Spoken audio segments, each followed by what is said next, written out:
Donc ça y est, vous avez votre matériel, vous avez votre concept, votre staff. Maintenant, il faut vous lancer dans les tournages.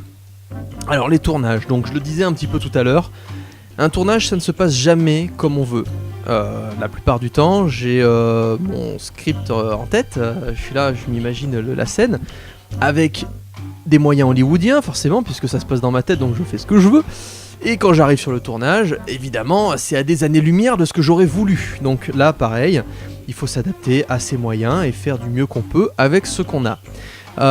Alors, au niveau des tournages, et plus particulièrement de la réalisation, je vais vous conseiller un truc très simple qui s'applique aussi aux effets spéciaux, le dynamisme.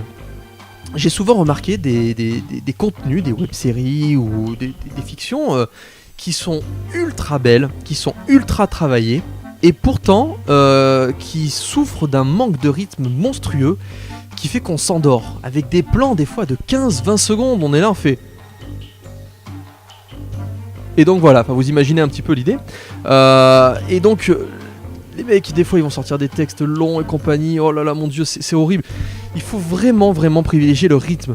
Je dis pas que il faut que tous les films soient épileptiques. Il y a des films d'ambiance, des films de genre, des comédies aussi où voilà, c'est plus ce que véhicule l'acteur. Là, je pars du principe que vous êtes un peu comme nous, les noobs, et que vous avez des acteurs qui ne sont pas professionnels, que vous n'êtes pas des cadreurs professionnels, vous n'êtes pas des réalisateurs professionnels, vous n'êtes pas des post-producteurs professionnels, donc il faut faire du cache-misère. Et le rythme, ça va permettre de justement cacher ce que nous ne maîtrisons pas ou ce que nous ne pouvons pas faire par manque de moyens.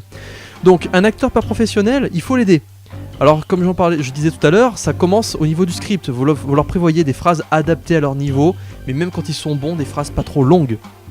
Il faut que ça fuse, il faut que les mecs à droite à gauche ils puissent parler, l'autre il fait non mais machin truc et tout, et l'acteur lui-même doit parler assez vite. Un acteur qui fait oui, tout à fait, je pense que dans la tour Galamadria Bouillac, non, ça c'est impossible. Il faut que l'acteur parle suffisamment vite. Je dis pas qu'il doit parler en vitesse rapide comme Gaïa. Gaïa elle a un débit qui est wouh, mais il faut que les acteurs parlent quand même suffisamment vite, qu'ils en fassent des caisses. En fait, il faut vraiment vous dire que l'image, ça aplatit les choses. Ça, on va dire, c'est pas comme au théâtre où il faut dégager de l'énergie, le mec il est pas loin de toi et tout. Enfin, tu sens que là, c'est vraiment, son image va être capturée dans une petite boîte, ça va être regardé sur un petit écran. Donc il faut vraiment en faire des caisses, surtout si vous faites de la comédie, vous faites de l'humour. Il faut vraiment faire no sparadrap, machin et tout. Enfin, faut vraiment y aller. Il faut que vos acteurs ils dégagent de l'énergie. S'ils dégagent pas d'énergie, l'énergie sera pas retransmise au spectateur. Donc vous qui êtes réalisateur, et souvent les réalisateurs dans les productions amateurs sont aussi les directeurs artistiques, il faut pas hésiter à poser la caméra et dire ce que vous voulez aux acteurs, quitte à les mimer, à les refaire. Dire à Gaïa, non là il faudrait plutôt que tu fasses mais je voudrais... Voilà, il faut vraiment essayer de mimer, d'avoir un côté punchy. Et ensuite, quand vous faites la capture d'image, il faut faire des plans dynamiques. Alors je dis pas qu'il faut faire des plans où vous bougez tout le temps, mais vous pouvez faire deux choses. Soit vous faites des plans fixes mais fréquents, donc pas trop...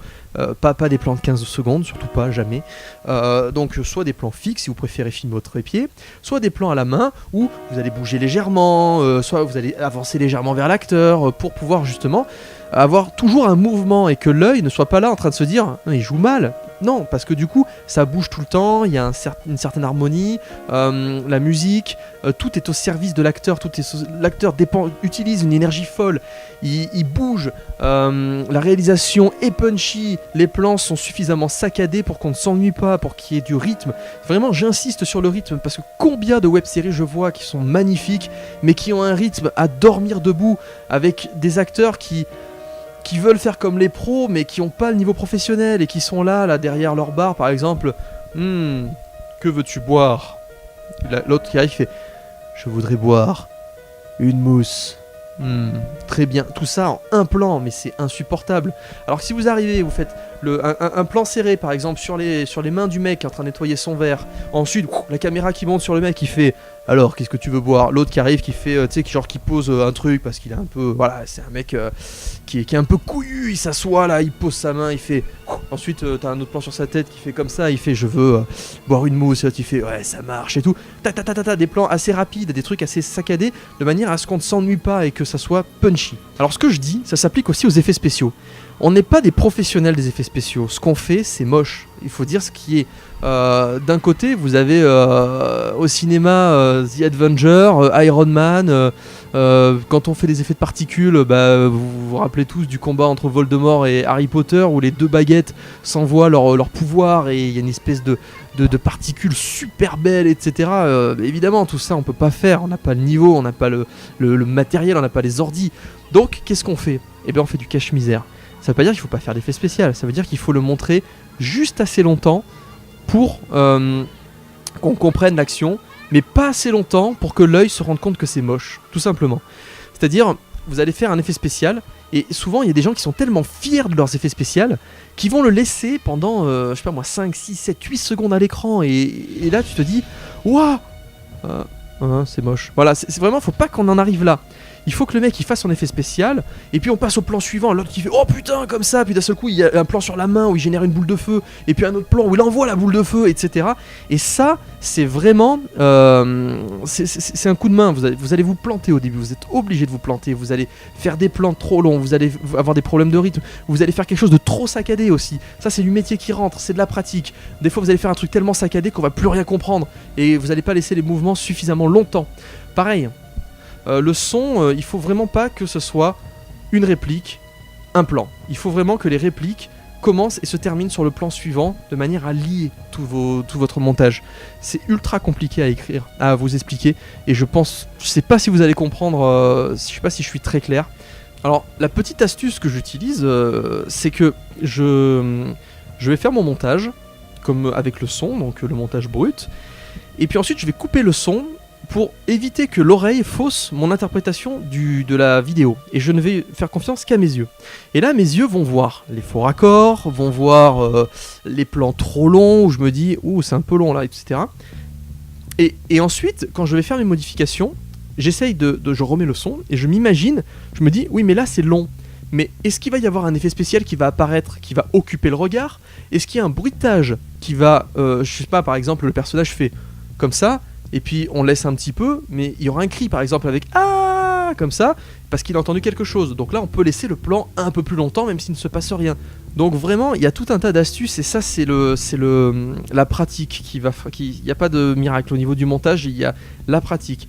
Donc vraiment, si jamais je dois résumer, vous ne faites pas un plan, on va dire un plan, une réplique, faites un plan, une réplique superposée sur le plan d'avant et le plan d'après au niveau du son. Il faut vraiment monter le son indépendamment de l'image. Vraiment, il faut penser les deux choses différemment. Le son, c'est un liant, c'est quelque chose qui va habiller... donc il faut vraiment à la fois satisfaire le regard avec des plans péchus, rapides, rythmés, avec des acteurs, déjà ça commence déjà sur le tournage, qui vont envoyer du lourd, qui vont déployer de l'énergie, qui vont bouger.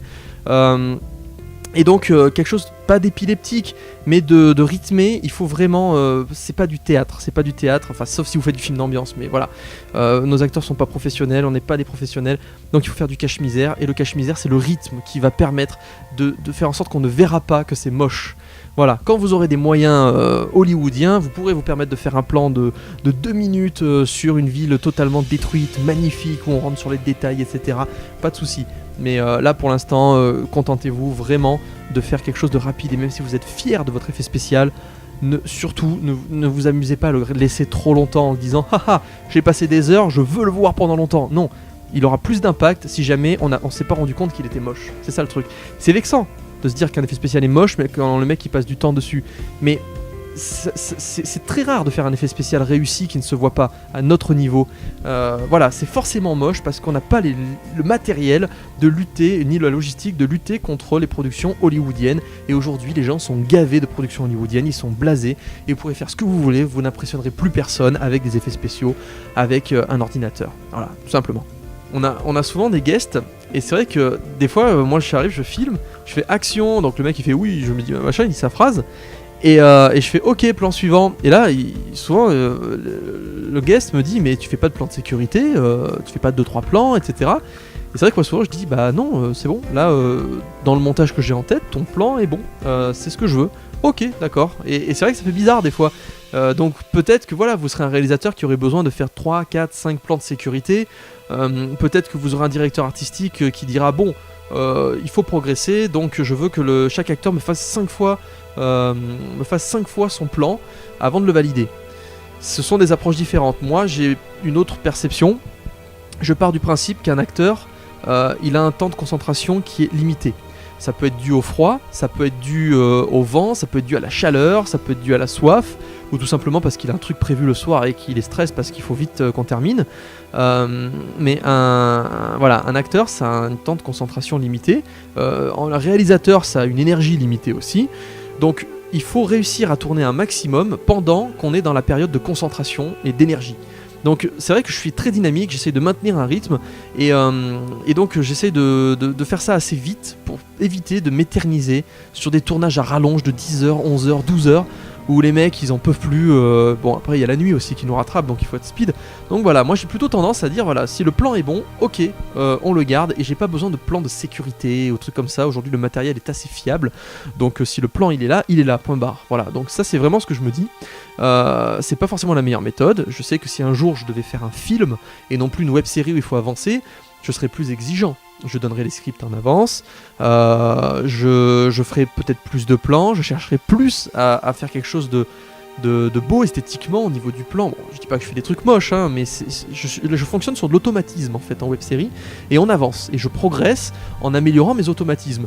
Je suis pas dans la recherche artistique absolue. De temps en temps, on a plus de temps. Des fois, on fait juste une scène et là, on peut se donner à fond. Et quand on a un épisode à faire, il faut bouger, il faut avancer et il faut profiter que ces acteurs soient concernés, soient motivés et encore de l'énergie, hein, parce que voilà, je vous dis, les plans qu'on fait quand on commence à tourner et les plans qu'on fait quand il est 18h, qu'il va bientôt faire nuit et qui sont morts de froid, c'est pas la même énergie. Donc voilà, c'est un parti pris. Adaptez-vous vraiment en fonction de votre environnement, si vous tournez en intérieur, si vous tournez en extérieur, peu importe. Si jamais vous avez la possibilité d'avoir vos acteurs souvent et que vous pouvez avoir un tournage d'un demi-épisode le samedi, un tournage d'un demi-épisode le dimanche, faites-le aussi, hein. Mais voilà, moi personnellement, on tourne une journée le week-end, 2 fois si vraiment c'est des périodes de rush, mais généralement c'est une journée par semaine, de préférence pas avec les mêmes acteurs, de manière à ce qu'ils soient pas là toutes les semaines et qu'ils se sentent pas pris à la gorge en se disant oh là là, trop de tournage. Voilà, c'est une vision des choses parmi tant d'autres, ce qui nous mène à la fin de notre thème sur la réalisation. On va passer au suivant.